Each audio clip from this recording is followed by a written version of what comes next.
Imagine being arrested for nothing, by a cop who doesn't even know he's messing with the one person who can take him down. The streets of Baton Rouge, Louisiana, were quiet at this hour. Monica Carter, a 38-year-old state attorney, had just wrapped up a long day at the courthouse. Her mind was still racing with legal strategies as she steered her black Lexus down Perkins Road, heading home. The streetlights stretched ahead, casting faint glows on the near-empty road. Her phone buzzed in the cup holder.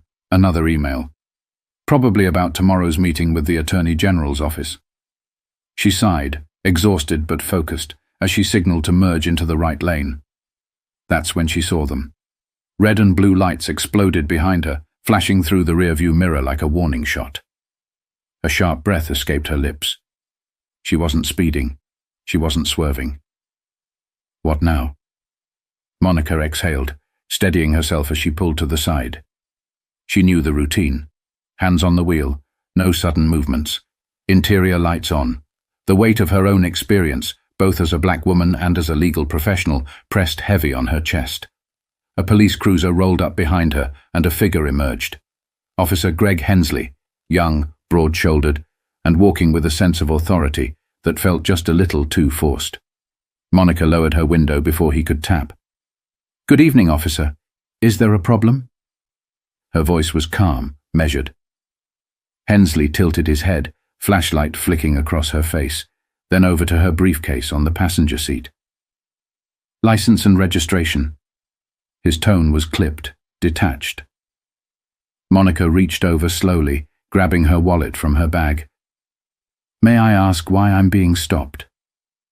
He didn't answer. Just stared at her ID for a long moment before glancing back at her.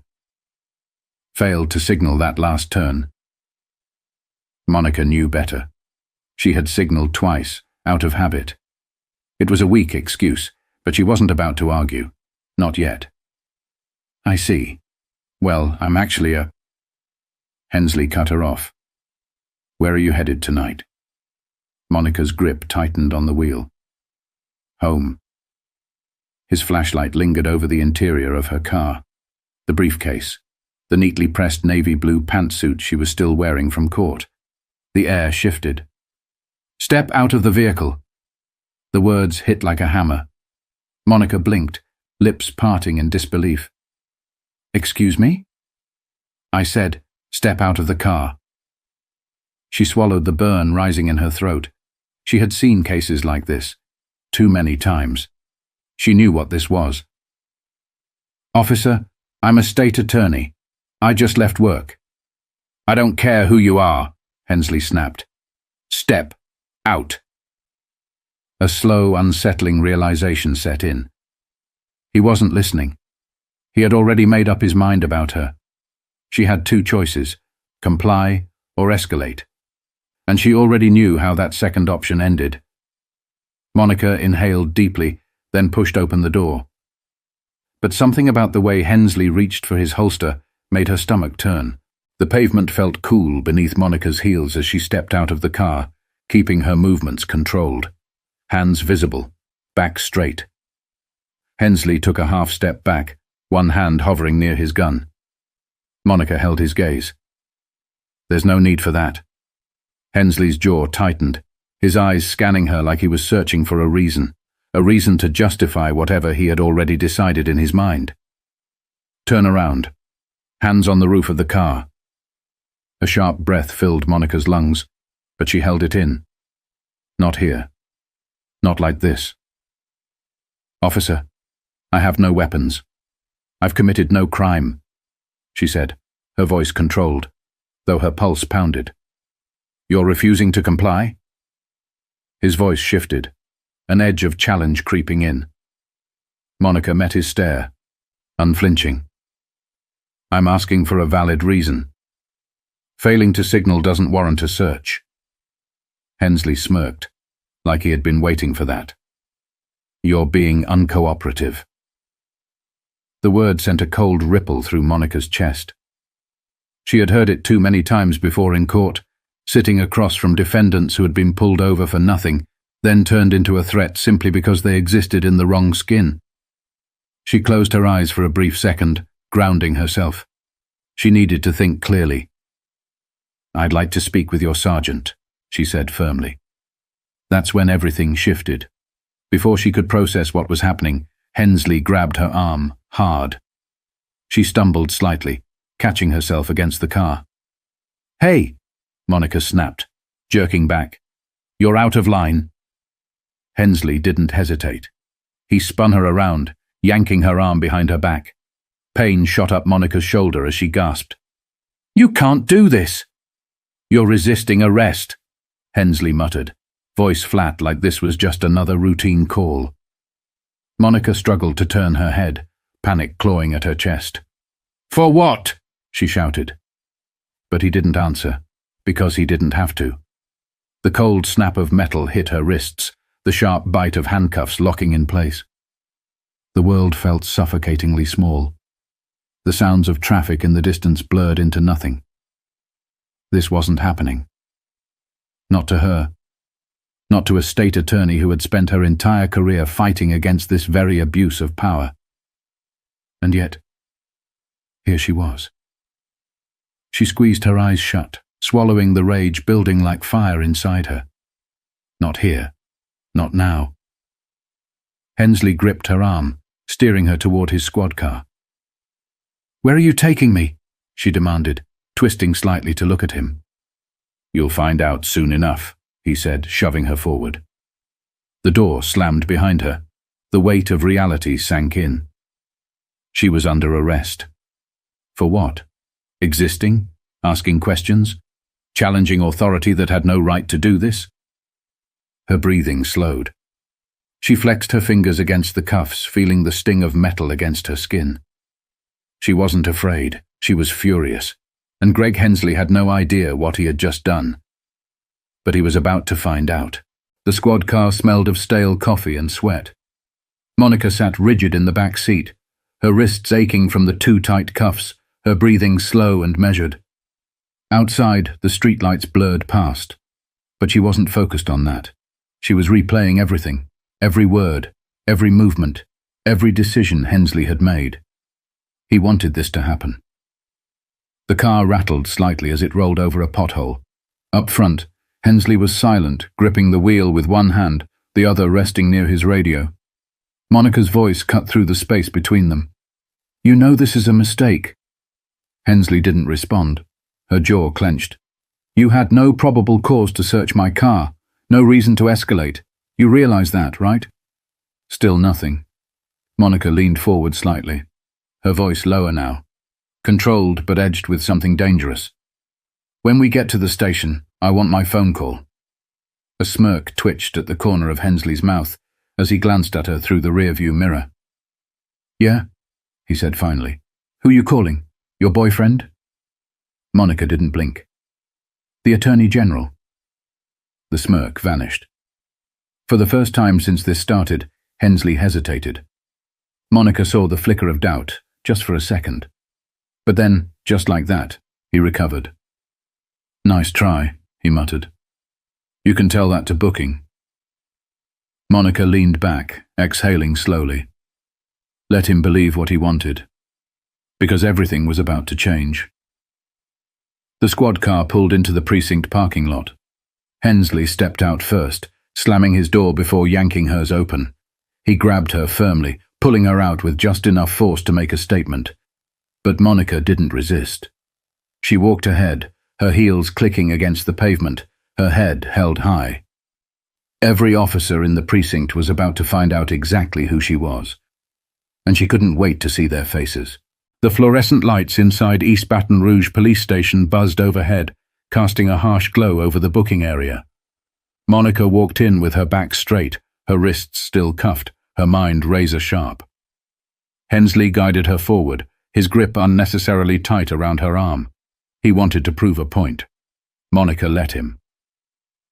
At the front desk, a stocky officer in his mid-50s glanced up from his paperwork. Sergeant Roy Blanchard. Salt and pepper hair, thick mustache, the kind of cop who had seen everything. "What you got, Hensley?" he asked, barely looking up. Hensley straightened his stance. "Caught her driving reckless. Wouldn't cooperate." Monica let out a sharp breath, almost a laugh. Sergeant Blanchard finally looked at her. His gaze flicked from her tailored pantsuit to her briefcase still tucked under Hensley's arm, then to her face. And that's when it happened. Recognition. Blanchard's expression shifted instantly. "Wait a damn minute." His eyes widened. "Is that—" Monica tilted her head slightly, the first trace of a smirk forming. "Monica Carter," she said evenly. "State attorney." Silence. A thick, awkward silence. Blanchard's face paled. His eyes darted to Hensley, then back to Monica. Then, just like that, he was moving. "Hensley, get those cuffs off her. Now." Hensley frowned. "Sir, she—" "I said now." Hensley hesitated, fingers twitching near his belt. "Jesus Christ." Blanchard shoved past him and unlocked the cuffs himself. Monica rolled her shoulders as they came loose, rubbing her wrists where the metal had dug in. The room was dead quiet. Blanchard turned on Hensley, voice low and sharp. "Do you have any idea who you just arrested?" Hensley stiffened. She refused to comply. Blanchard's expression darkened. "She's the damn prosecutor overseeing police misconduct cases for the entire state." The color drained from Hensley's face. Monica took her time, reaching into her bag, the one Hensley had rifled through like she was some suspect. She pulled out a sleek black business card and placed it gently on the booking desk. It read, "Monica Carter, State Attorney's Office, Civil Rights Division." Hensley swallowed hard. For the first time all night, he looked unsure. Monica met his eyes, her voice calm but lethal. "You just made the worst mistake of your career." Blanchard turned back to Monica, his tone different now. Careful, respectful. "Ms. Carter, I sincerely apologize. This is a misunderstanding." Monica's gaze didn't waver. "No, Sergeant. This is a pattern." Blanchard exhaled slowly, pressing his fingers to his forehead. "Is there anything I can do?" he asked quietly. Monica smiled, but there was no warmth in it. "Yes," she said. "I'd like my phone call.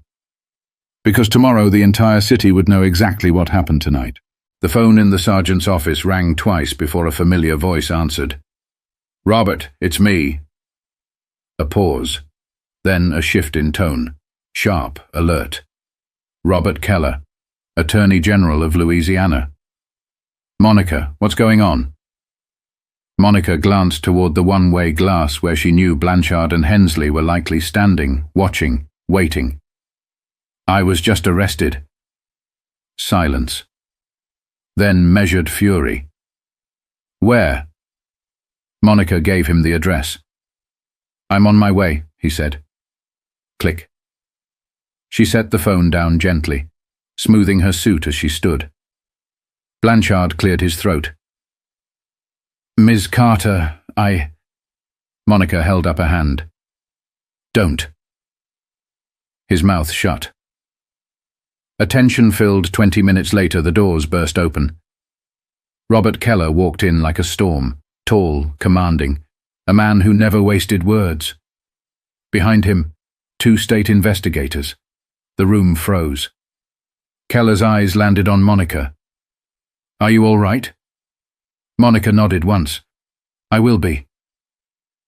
Keller turned to Blanchard. "Sergeant, let's talk about how one of your officers just arrested my state prosecutor on a fabricated charge." Blanchard visibly swallowed. "Sir, we—" Keller cut him off. "Not here. In your office. Now." Blanchard rushed ahead, leading them inside. Hensley, still standing near the desk, shifted uneasily. For the first time that night, he looked small. Monica walked up beside him, close enough that her voice was only for him. "You thought I was just some woman you could push around," she said quietly. "You thought my voice wouldn't matter." Hensley didn't respond, because there was nothing left to say. But Monica wasn't done. "I handle cases like this every day, Officer Hensley. You know what happens next." He swallowed, but didn't look at her. "You'll be investigated.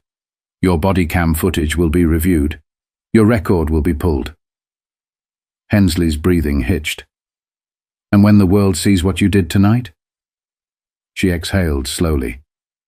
"You won't just be another cop with a badge." Her voice lowered. "You'll be a liability." Hensley said nothing, because he already knew she was right. Moments later, the door to the sergeant's office flew open. Keller stepped out first, his expression set like stone.